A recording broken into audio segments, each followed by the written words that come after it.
Hey guys, Artosis here, bringing you some more replays from the very top of the world. And this one, you know what? I did that cast recently of the #1 ranked ladder player, which was Barracks, the Terran pro gamer. And I was like, you know what? Let's get the highest ranked Protoss player in the ladder and cast a game from that. And that is exactly what I've done here. In the bottom left, we have the #1 ranked Protoss player on the entire ladder. It is ss1nz. Now, ss1nz, ss1nz, well, ss1nz is actually how you spell ss1nz for this particular thing. He just played this game like today. It is against a 2600 MMR Zerg player. I'm not sure who this is exactly, but 2600 MMR is like that borderline where you're like, okay, this guy's close to ASL, but isn't in ASL yet.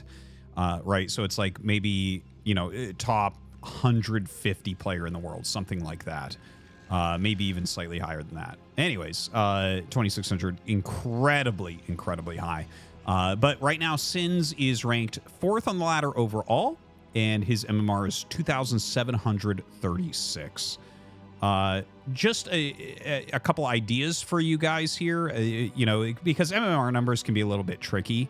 There is no perfect rating system, right? So the MMR is not an be-all, end-all. It's kind of like APM, where you're like, okay, bigger number better, but like, where does it matter? What does it mean? Generally speaking, everyone who can make ASL basically can hit 2700. If you wanted to guess what the highest, well, right now on the ladder, Barracks is the highest MMR at 2900. I've asked before pro gamers what Flash's MMR should be if he actually played ladder all out, and the estimate is somewhere around 3,200, right? So like Flash playing full tilt, going all the way, getting as high as he can, probably somewhere in that range of 3,200. No one's hit that high before. I think 3,000 is basically as high as anyone's ever actually gone, but they don't take ladder super seriously. But anyways, yeah, I wanted to kind of clear that up a little bit, right? So that's what you're looking at. 2,700 MMR generally means ASL level. Just below that is the people that are really grinding really hard to try to get into ASL level. And yeah, Flash is up over 3,000. So anyways, this should be a fun game. Let me talk about ss1nz a little bit. He has been in ASL before. In fact, you might recall like a funny moment where I called someone Storm Egg. That was ss1nz. Okay, he's actually a very brainy Protoss player. And in fact, one of the strategic leaders of Protoss, I would go so far as to say. A lot of times, very powerful builds come out, and I ask, I'm like, who came up with this one? And very oftentimes, it's generally Mini or ss1nz that come up with these builds. Okay, so right now, ss1nz is recently he has come up with a build where he goes for very fast carriers on like 3 base that all the pros were having a terrible time with. He was just slaying everyone. That was in Protoss vs. Terran. In Protoss vs. Zerg, he actually has a very interesting Dragoon build where he opens up heavy Dragoons against Zerg. I've heard about it and I've seen it a couple times, but not from him in particular, but I was told that he made it. Anyways, this is a pretty regular game. He did walk across the map with a couple Zealots and trying to put some damage on. And he's getting drones. Like, that's pretty darn big. In the meantime, some Lings are trying to counterattack, but it looks like ss1nz has plenty here at home. Oh, man. His Zealots have gotten a lot of kills. They've gotten mostly Zerglings, but they did end up killing like 3 drones. Oh, my God. He gets a 4th drone. That's insane. We're down to 8 drones here. Now, obviously, a lot of Lings were made by this Zerg player. And he's trying to be aggressive. He put a lot of damage onto the gateway, and sometimes that can end up paying off. Sometimes you can use that damage on the gateway to break through more quickly with something like mass Zerglings, but it doesn't look like that's going to be the case. Our Zerg player is going to go ahead and drone up as heavily as possible. He definitely needs to do that very quickly because he has lost quite a few workers here. That was more damage than you're really supposed to take. But again, you know, I know that we're going to have people in the comments, because this is always the case, like, wow, this guy really sucks. This Zerg is 2600 MMR, guys. So he's like one of the highest ranked players in the world right now. Anyways, ss1nz does a good job. I think the multitasking there was a little bit off from our Zerg player. But yeah, I guess we'll just kind of wait and see if he has some sort of comeback potential here. Zealot's moving across the map. And yeah, some Ling's gonna kind of scout that out and see what's coming. More Lings being made, Spire on the way. So you do have to have enough Lings to hold this off. Now I don't believe he got Zergling speed, right? Yeah, no Zergling speed as of yet, but he is getting the Spire. So you might see that Zergling speed get started at some point. Still heavily droning. And look at that. He kind of calls a bluff. Like, he made a few more Lings, but he is still making drones as well, as you can see. And I think that that's probably a risk that he needs to take here. Is getting a few additional drones out just to make sure that he is going to be able to catch up economically, right? Like, it's almost better to take that risk and then just die if it goes wrong than to just play behind the entire time, right? That's actually like an important concept for high-level StarCraft play. If behind, I mean, at the end of the day, it's you're either going to win or you're going to lose. You know, there's been what, like 4 draws in StarCraft history, something like that at the pro level. But yeah, you're gonna have to take those risks. Okay, so over here we have the Corsairs being made. We have an additional gateway, a nicely placed photon cannon, another one in the main base. So it looks like ss1nz is expecting Mutalisks. Definitely looks that way. He does have the Citadel ready to get legs, and of course, +1 is on the way. And these are, like, those two are anti kind of everything. This one's definitely more towards the Mutalisks. Kind of interesting, because, oh, and there are mutas being made now. So it looks like, I guess I'll just call him Bangaru. Bangaru here is going for some mutas. Getting that extra macro hatchery. He's done pretty well to refill his drones. Do have to point that out. You know, he's obviously, like, you see a lot more probes than drones right now. You do wish that he had like a couple more drones, but he'll be able to squeeze a few more out too. When you go for these Mutalisk openers, generally you get up to 6 hatches. So if he gets up into that 5-6 hatch territory, he's going to have enough larvae really to replace a lot of this. And one thing to mention is that a lot of like, when this Corsair style came out, a lot of the revolutions from Zerg to go against it, because it's so multitasking heavy and attacks the drones a lot, was to add the extra hatcheries, to have the extra larvae to replace lost units and drones.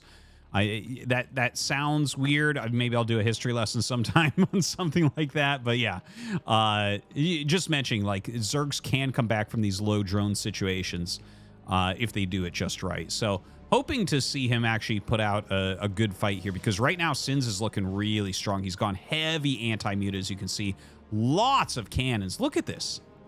2 cannons in that line, 3 over here. In fact, a 4th coming up, and a High Templar sitting in that main base as well. So the mutas, how many mutas are we actually going to see? +1 carapace does get started. He has an okay amount, like 4 right now. You really want 5 so you can one-shot probes.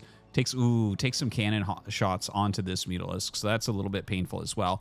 But the Hydralisk Den is here. He is still making those mutas. Additional hatchery coming up.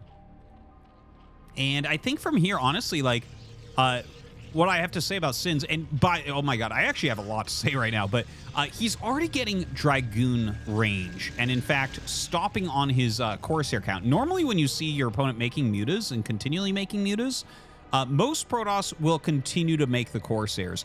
Now, instead of going heavier Zealot, it looks like he's trying to get into a transition into Dragoons a little bit more quickly. And I love to see this. I love to see this. This is kind of a style that I attribute to Rain specifically. Rain started showing that you can go lighter on the Zealots, because, like, a lot of Protosses lose games where they're running around and they make, like, literally 30 Zealots in the early game and run them around, and eventually they die to giant clouds of Hydras, right? But Rain kind of introduced the more Dragoon-heavy mid-game, which I think ss1nz is going to do. You can see he hasn't made that many Zealots, right? He lost 4 across the map earlier, and look into this, so he's up to, like, maybe 16 made, right? So, and a few more, so, like, you know, still a lot of Zealots as he spends all of his gas on other things. Obviously, you need to actually make units. It's better to make Zealots than to not make units at all. But the speed of this Dragoon transition does make me think that his mid-game is going to be very, very strong here. Now, a big group of mutas actually flying in. Oh, man, that storm hits those mutas beautifully. The mutas getting in on top of that cannon. They take one out, and actually pretty decent Scourge. He hits 3. So it brings one Scourge, one down to 1 health, and another one gets killed completely.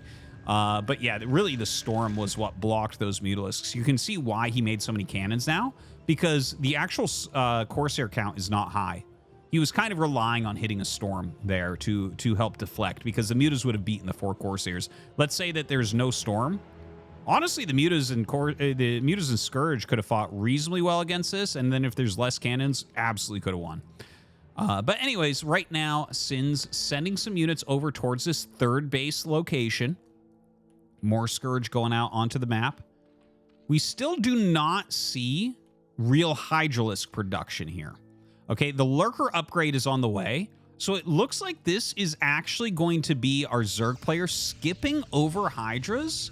Well, I mean, it's not exactly skipping, but not going mass Hydras. Instead, trying to get out into Lurkers a little bit more quickly. I gotta say, like, I know this game in particular, you know, I loaded this up because ss1nz is super highly ranked, a very, very strong Protoss player. But I gotta say, I think the recovery this game from Zerg is truly magnificent. He's up in drones right now. He's pretty much kept ss1nz back with the mutas. I like that he skipped out on the heavy Hydralisk macro phase and is instead going for Lurkers, which will both allow him to turtle reasonably well, but also maybe push out onto the map and get a contain later. Now, that being said, I think that ss1nz is playing basically perfectly against this. He's focused more heavily on the mid game. He's got a lot of Dragoons out right now. He's taken his 3rd base and basically has it all warping in before he leaves that area. And now coming forward, maybe for an attack, definitely for a bit of roaming. And this is an important moment because this base, if Zerg can get this up, 4 base, 4 gas, is enough for Zerg in this matchup to go up into Hive Tech and get Defilers and everything like that, right? So let's see what he's actually able to do. Now, ss1nz attacking up into 12 o'clock. Some Lurkers are in here. If he gets any High Templars up here, I could see this going very wrong for our Zerg player. Everything is super clumped. And yeah, it's just kind of like an older map, Fighting Spirit, right? Where, oh my god, he actually storms both of those observers to death. And there is a Lurker left over, but he should be able to kill that with the storm as well. Yeah, just storms it anyways. So we'll be able to clear that out. Oh, it looks like the sledgehammer of ss1nz here going to be able to kill him off. GG. A little bit anticlimactic, but hope that you guys enjoyed. Thanks for watching.